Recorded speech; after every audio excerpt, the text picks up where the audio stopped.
a video address, Ukrainian President Volodymyr Zelensky on Thursday thanked to units in Soledar that he said are holding their positions and inflicting significant losses on the enemy.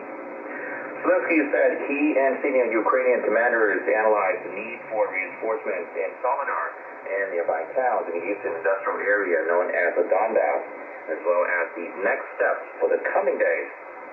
Russia's ultra-nationalist contract militia Wagner Group, run by an ally of President Vladimir Putin, claims to have taken Soledar after intense fighting that it said left the town strewn with Ukrainian dead.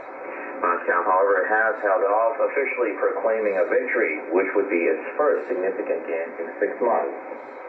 Donetsk's governor told Ukrainian state TV that 559 civilians remain in Soledar, including 15 children, and could not be evacuated from the community that had a pre-war population of about 10,000.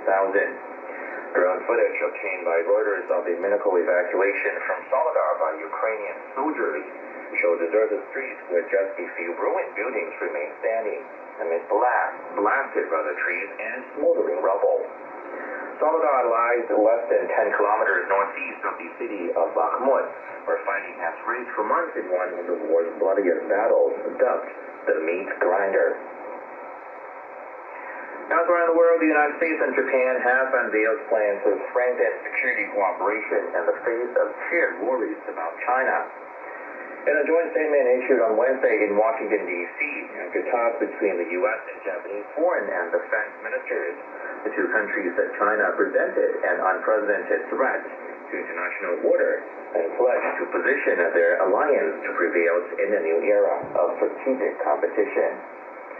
The statement said China's foreign policy seeks to reshape the international order to its benefit and to employ China's growing political, economic, military, and technological power to that end.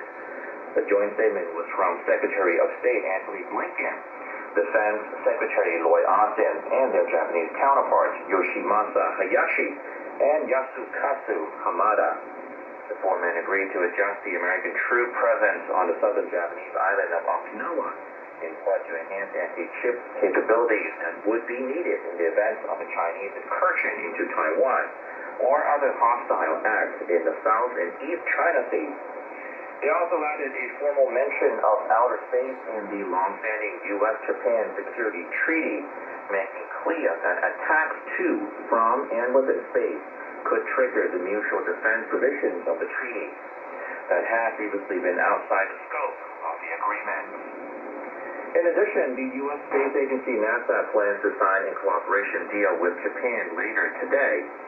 Blinken said the agreement reflects the two nations' efforts to deepen cooperation across all realms, including space, cybersecurity, and emerging technologies. He said the U.S.-Japan alliance has been the cornerstone of peace and stability in the Indo-Pacific, ensuring the security, liberty, and prosperity of people across the region. Meanwhile, Brazilian President Luiz Inácio Lula da Silva has said that security force members were